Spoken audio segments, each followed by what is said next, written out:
안녕하십니까. 김민수의 빨간펜 시간입니다. 오늘은 12월 넷째 주로 들어오면서 시장이 아직도 방향에 어떤 큰 방향을 가져가지 못하는 상황들인데요.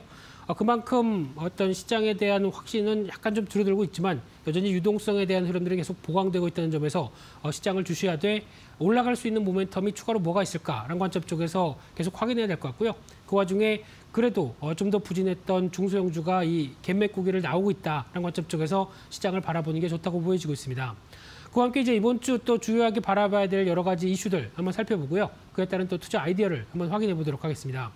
가장 먼저 오늘 월요일 같은 경우 21일 날 월요일 같은 경우 수출 동향이 발표가 됐죠. 이 수출 동향을 통해서 일단 느끼는 부분들은 조금 아쉽다. 왜냐하면 한 1일에서 10일까지 데이터를 보게 되면 그래도 가파르게 그래서 한 20%대까지도 넘나들 정도로 강한 어떤 수출 모멘텀을 보여줬는데 일평균 기준으로 한 4.5% 증가를 보여주고 있다라고 하게 되면 일단 아직 조금 모멘텀이 좀 약하죠. 게다가 지금 글로벌 여전히 유행하고 있는 코로나19 사태와 함께 국내도 이제 2.5단계로 들어가다 보니까 아무래도 모멘텀이 좀 약화됐다는 관점 쪽에서 바라보고 있다고 하게 되면 일단 수출 관련된 동향들이 여러 가지 주문은 계속 나오고 있는데 아무래도 그를 좀 따라가기에는 조금 어떤 거리두기 운동 때문에 영향을 받는다라는 부분들이 지금 나오고 있는 데이터가 아닐까라는 생각이 들고 있고요. 그런 쪽에서 조금 더 확인해야 될 흐름이 아닐까 생각되고 있는데 그래도 여전히 플러스권입니다. 여전히 좋다라는 쪽에 대해서 무게를 두고 있고 반도체나 또 자동차 쪽에 대한 약진이 좀 돋보인다라는 쪽도 계속 눈여겨보셔야 될 것 같고요. 그와 함께 또 눈여겨볼 수 있는 게 그러면 수출 동향과 함께 그러면 한국 제조업 지표와 관련된 쪽의 흐름들을 봤었을 때 가장 먼저 눈여겨볼 수 있는 게 수출 동향을 그래도 어느 정도 주도를 하고 있는 쪽이 일단 PMI 지수다라고 보시면 될 것 같고요. 그만큼 지금 현재 가파르게 상승세가 이어지면서 과거에 한 2018년도 때 흐름들도 보여주지 못했던 강한 흐름들이 지금 나오고 있다는 관점 쪽에서 일단 제조업 지표가 양호하다 보니까 그에 따라서 여러 가지 동향들도 끌어올리고 있구나라는 관점들로 보게 되면 이 지표가 일단 한풀 죽을 때까지는 적어도 어떤 수출 동향과 함께 이어지고 있는 경기 회복에 대한 자신감들을 계속 보일 수밖에 없겠다는 쪽에서 이 PMI 지표 한국은 괜찮다라는 쪽에서 계속 눈길이 가야 되는 흐름이라고 보여지고 있고요. 그와 함께 또 눈여겨볼 수 있는 게 오늘 미국에서는 테슬라가 이제 S&P 500 지수에 편입이 되는 상황입니다. 그래서 지금 최근에 말도 많고 탈도 많은 상황이긴 하지만은 일단 지수 편입이 됐다라는 흐름으로 봤었을 때는 이제는 어느 정도 추가적으로 호재가 나올 부분들이 좀 제약적이죠. 그렇기 때문에 아마 여기서는 이제 차익 매물 쪽에 좀 무게를 두면서 전략을 짜는 게 맞지 않을까 생각이 들고 있고요. 그와 함께 오늘까지도 강한 테슬라 관련주들도 일단 한풀 꺾일 수도 있다는 점을 염두를 하시면서 대응을 하시는 게 좋겠다고 보여지고 있고요. 또 하나 이제 이재용 부회장의 국정농단 사건 관련된 얘기들 이쪽은 또 오늘 공판이 이어지고 있는데 1월 말쯤에 선고가 될 걸로 보여집니다. 그러다 보니까 이 부분이 어떤 또 삼성전자 쪽과 삼성그룹 쪽에 영향을 끼치는지는 1월 말 때 이제 본격적으로 또 이어지지 않을까 싶기 때문에 그때 한번 확인해야 될 것 같고요.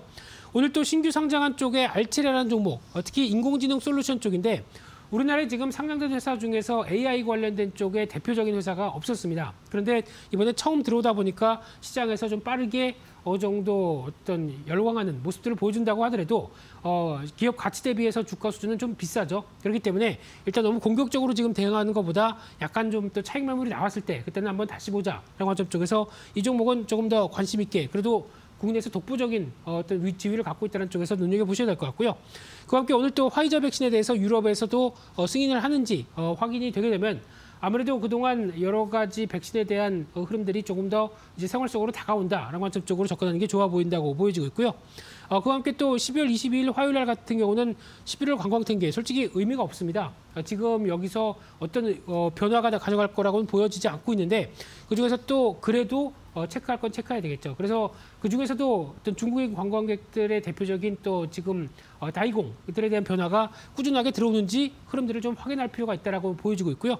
그 밖에 또 11월 생산자 물가지수 확인할 필요가 있는데 이쪽 같은 동향은 지금 기조를 봤었을 때 그래도 지금 소비자 물가지수와 생산자 물가지수를 같이 보게 되면은 소비자 물가지수는 지금 한 단계 약간 올라가려고 하다가 이제 주춤하는 모습들로 나오고 있죠. 그래서 지금 일단 지금 기조로 봤었을 때는 크게 부각받는 점이 없이 일단 안정적이다라고 볼 수 있는데 하지만 지금 같은 유동성이 강하게 유입되면서 변화가 나온다고 하게 되면 언제든지 소비자 물가지수는 반등 시도가 나올 수 있겠죠. 그렇게 되면 소비자 물가지수가 강하게 움직인다라고 하게 되면 당연히 한국은행이나 여러 가지 어떤 조치를 봤었을 때는 유동성을 회수하려는 움직임이 나올 수 있겠다라는 관점 쪽에서 이 소비자 물가 지수가 다시 지금 직전 고점대를 돌파해서 움직이는지 여부도 체크해야 될 것 같고요.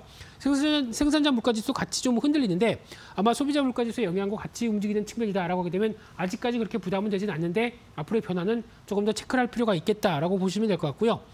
그와 함께 또 22일 화요일 날 내일은 프리지션 바이오라는 회사가 체외 진단기기 관련된 쪽이다 보니까 아무래도 지금 시류에 좀 맞는 종목이다 보니까 주가에 대한 영향도 나올 수 있겠다라는 쪽에서 눈여겨보셔야 될 것 같고요. 또 3분기 GDP 확정치가 발표가 될 텐데 이 부분은 이렇게 큰 의미는 없을 것 같고요. 특히 내년에 미국이 백신 효과에 따라서 연준에서 밝혔듯이 상반기 이후에 어느 정도 본격적인 회복 국면으로 가느냐에 대한 여러 가지 의미를 확인할 수 있는지 지켜봐야 될 것 같고요. 그와 함께 23일 날 수요일 날은 인구 동향이 발표됩니다. 이 부분은 아직 시장에서 그렇게 크게 영향력은 없다고 하더라도 꾸준하게 중장기적으로 관심을 가져보셔야 될 모습들이 일단 합계 출산율이죠. 우리나라가 지금 전 세계적으로 저출산에 고민을 안고 있다는 관점 쪽에서 최근에 정부도 여러 가지 정책을 내놓고 있지만은 솔직히 좀 심했습니다.